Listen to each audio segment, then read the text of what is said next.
So you boot up some anime to watch and you see this screen, perhaps many of them, all with the logos of different companies before they fade out and let you continue watching your degenerate filth in peace. Be it Aniplex Kodansha, Toei Kadokawa, Funimation Toho, Viz or TV Tokyo, obviously these companies are involved with the creation of these shows, but how exactly? What do these guys do in particular, and how do they interact with other companies whose names are always thrown around in the anime world, like publishers, animation studios, and streaming services? Mundane as it may seem, behind these logos lies a complicated history, nay, several complicated histories, most of which can't be discussed here today for the sake of brevity. Nonetheless, the inner workings and history of this medium are really interesting, yet also annoyingly complicated. So here's a boiled down explanation of how anime companies work. Disclaimer, the world is big and full of people who likely disagree on how their businesses should be run. The bulk of this video is based on Japanese industry practices that differ from other regions, so it should go without saying that I'm not saying every single Japanese production company works this way.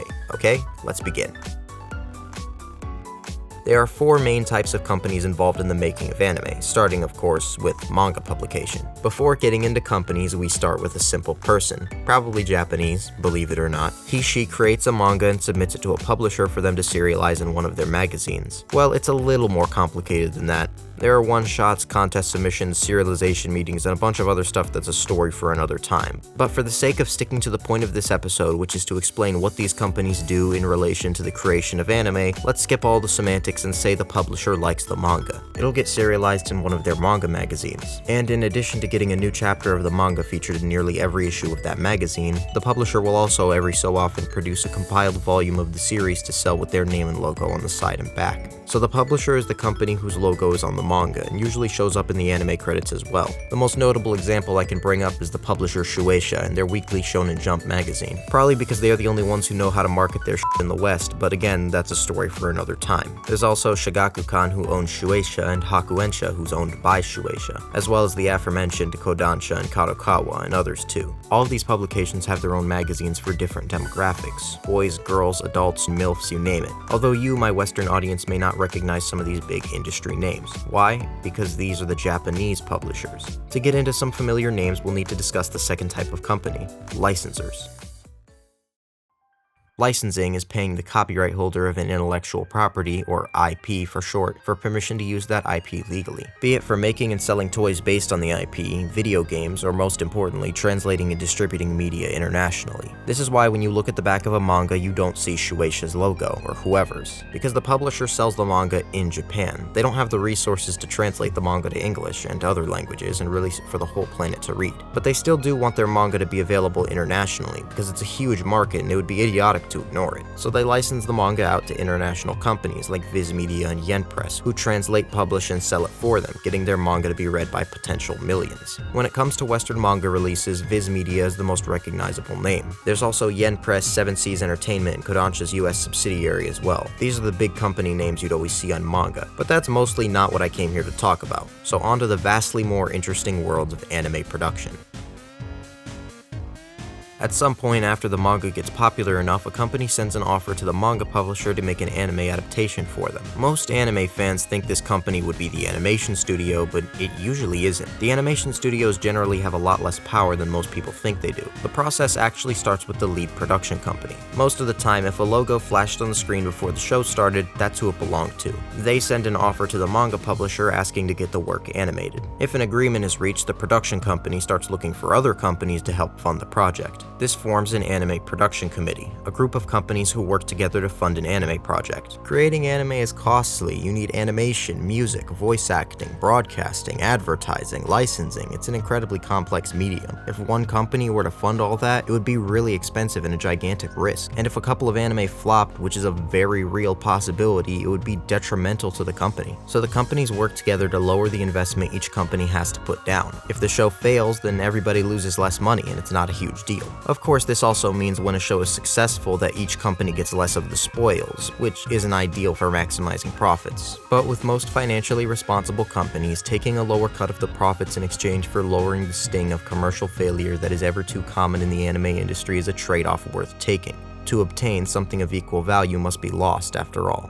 The companies that can be on any given show's production committee vary wildly. There are producers, television stations, manga publishers, international licensors, advertisers, and a smorgasbord of other corporate entities. Having such a wide variety of companies involved makes planning many things easier. On which TV network will a show air? Well, more often than not, a network will have joined the committee, because getting shows to air on their network is how they make money. Need some music? Just get a record label on the committee directly. The production committee doesn't just pay for everything though. The members of the committee decide or hire people who decide pretty much everything about the anime. How long it'll be, when it airs, which voice actors and what music to use, which directors, writers, and character designers to hire. This explains a lot about various aspects of anime. From some anime always using the same singers and bands because they're signed under record labels the producer owns, to certain producers having a trend of what studios they work with because they've built a good relationship with them. The legal names of the production committees are always pretty basic, usually name of show production committee or name of show project, but sometimes they also name themselves a neat reference to the series, which is absolutely delightful. Haruhi Suzumiya's is called the SOS Brigade, Keion's is the Sakura Highlight Music Club, and Nichijo's is called Shinonome Lab. Freaking adorable. These are mostly Kyoto Animation shows, but more companies need to do this. It makes researching this stuff a lot funner since those are the actual legal names of the committees. The number of companies in a given production committee average at around 3 to 8. That's a relatively big margin, but that number can go up to as much as 15 or so, or as low as, well, 1. A production committee doesn't need to be assembled in order to create a show, but only if the lead production company is 1,000,000,000% sure that they can and will turn a profit. However, the risk with creating any type of media, especially anime, is perpetual, so this obviously isn't all too common. A popular example being Chainsaw Man, produced solely by Studio Mappa, which is double uncommon because animation studios being on the production committee at all is quite rare. Not insanely rare by any means, it happens, but the animation studios we all know and love rarely have any say on how the show runs beyond strictly the animation. You may then wonder how the animation studio gets picked by the committee. There are 3 main ways, starting with the simplest, that particular studio just being what the producers had in mind. This could be because they've worked with that studio before and built a good relationship with them, or that they just thought the animation and art styles would have been a good fit. The production committee could also give the projects to studios they outright own. Like with Cloverworks, they're owned by Aniplex, A1 Pictures is too, so if you see any anime from either of them, it's a safe bet Aniplex was behind them. I already mentioned being on the production committee, but yeah, an animation studio will sometimes join the production committee and make a financial investment on the show, usually giving them more control than they would otherwise get if they were just contracted. This is the most rare way a studio is selected to animate a show, because most animation studios don't have that kind of money to haphazardly invest, partially because of the third and by far most common method, taking the lowest bidder. When there's no studio on the committee and they don't have a studio in mind, production committees will often get offers from loads of studios and go with the cheapest bid. This business model is not great for the quality of anime or the quality of life of the animators. The past couple of years I've been hearing news stories about underpaid animators and poor working conditions all over the anime industry. I don't want to get too deep into it here, that's another story for another time, but I do want to add a little bit of insight into why things may be the way they are in relation to the way these companies run their businesses, more so the underpaid part of this. When a studio strikes a deal with a production committee, a budget gets decided upon. Obviously the animation studio would prefer the budget to be bigger, but because of the anime industry standard that's existed since time immemorial, aka the 60s, they have to push for the budget to be smaller, lest they risk another studio with a smaller budget taking the project. And since this budget is mostly used for paying animators, it's not that hard to see why this industry of reverse auctions results in underpaid employees. Lots of people put the blame on the animation studios here, and while I can't speak for the poor working conditions, which are probably also budget related, the low wages are simply baked into the system here, so it's kind of unreasonable whenever I hear people say why don't they just stop being greedy and pay them more. With what money? They're probably already over budget on whatever project they're working on now. Want to ask the committee for a budget raise? Good luck with that, they already signed a contract. The only reasonable action to remedy this would be to not settle for such a low budget in the first place. But if your company refuses to work for such low wages, you will be undercut by another who didn't because they understood the game. And after the stand you took to accept nothing short of a budget that guarantees a livable wage for your employees, you will have no projects to work on, and you will be met with nothing but bitter bankruptcy. The system sucks, and I'm not defending it, but the solution will never be as clear-cut as some people make it out to be. At the end of the day, these businesses are trying to protect their bottom line by spending as little on a service as possible, especially when anime is an industry that doesn't turn that big of a profit, if any, and that small profit is divided between all the companies who invested. This is a ruthless business, and it forces studios to undercut each other by taking smaller budgets and accepting less money for their animators. But it's the way the system works, and it's probably not going to change. Why the industry is the way it is related to Osamu Tezuka and the creation of Astro Boy, but yet again, that's a story for another time. This system, which perpetually provokes a lot of Japanese animators, also contributes to some other occasional oddities occurring in the anime industry, like studio changes. It seems they're happening more and more lately. It usually happens when either a different studio offers to do the new season of a show for cheaper, or when the original studio is too tied up working on projects, so the production committee looks for another studio to get the season out in a more timely manner. Okay, many monotonous hours of arduous labor later, and the anime is finally produced. Now we come back to the final hurdle in the creation's journey from inception to consumption. Back to the middlemen that come between the created product and you actually viewing it. Back to licensors.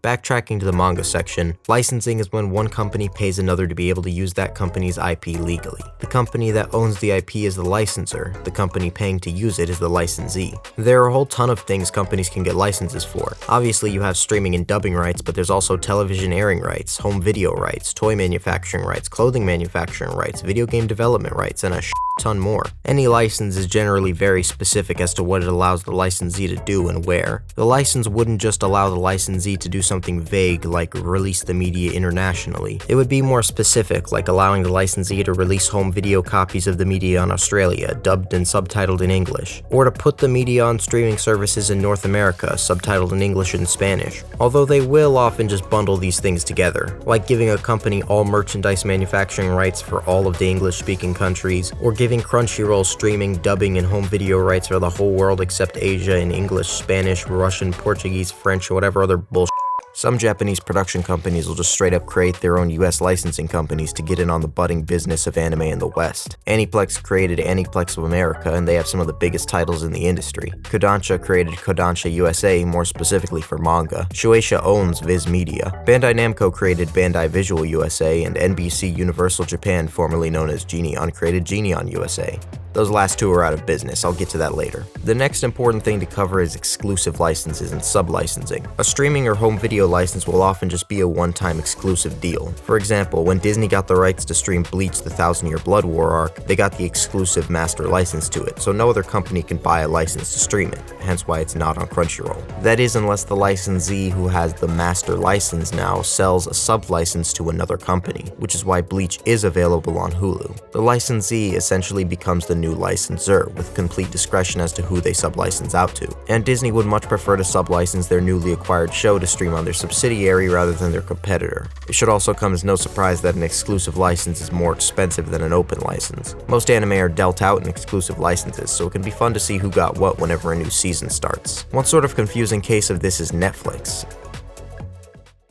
Everyone knows the streaming juggernaut, and they do license a ton of anime. Some have the Netflix original label, which always made me think Netflix had a part in making these anime, at least that they help fund them, which is mostly false. These anime that sport Netflix's trademark N usually don't feature Netflix on their production committee. The Netflix original label doesn't always mean Netflix produced the show, particularly with anime. It can just mean that the show can only be streamed on Netflix. Ring a bell? Astute listeners might have already made the connection. Netflix purchases exclusive licenses and brands these shows as Netflix originals, while anime that can be streamed elsewhere don't get the title. Now, there are some anime that Netflix actually was involved in the production of, but most aren't, and especially not most of the big ones my mind jumps to when I think of Netflix anime, like Seven Deadly Sins or Beastars. So calling these anime Netflix originals is kind of disingenuous. And even with the anime Netflix is commonly credited with being on the committee for, it's debatable / kind of unclear. Look, I know I've said story for another time a lot, but this whole episode topic unearthed a goddamn minefield of rabbit holes that I need to tread lightly around, lest I get sidetracked and this video becomes a disorganized mess of tangentially related information, which is dangerously close to happening if I don't get back on topic right now.